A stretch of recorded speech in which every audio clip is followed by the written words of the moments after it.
তারাবির নামাজ পড়ি না, আমরা ঘোরাফেরা বেড়াই, সামান্য অসুস্থতার অজুহাত দিয়ে আমরা রোজা রাখি না। যদি কেউ বলে যে ভাই রোজার দিন আপনি প্রকাশ্যে খানা খাচ্ছেন, বলেন যে হয়, তুই কি করবা করছেন? বলে ভাই আপনি গোপনে খাবেন। বলে হয়, আল্লাহর জন্য ভয় করলাম না, মানুষের জন্য ভয় করে আবার লুকা খাইতে হবে, এই জন্যই খাই, এই জন্যেই খাই। যদি কোনো ব্যক্তি বলে আল্লাহর জন্য ভয় করলাম না, তার ঈমান থাকবে?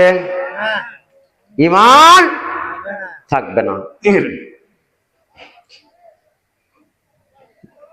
যদি কোনো ব্যক্তি বলে আল্লাহর জন্য ভয় করলাম না, ওর ঈমান নষ্ট হয়ে যাবে, মুসলমান বিবি তালাক হয়ে যাবে,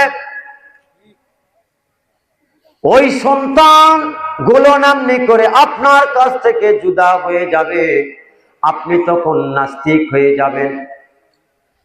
ওই বিবির সঙ্গে যদি আপনি কথা বলার পরে যদি মিলনে যান, তখন ওই বিবির সঙ্গে যতবার মিলনে যাবেন ততবার আপনার আমলনামার মধ্যে জিনার গুনাহ লেখা হবে।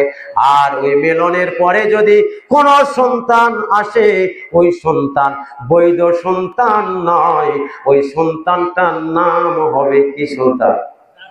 জারজ সন্তান।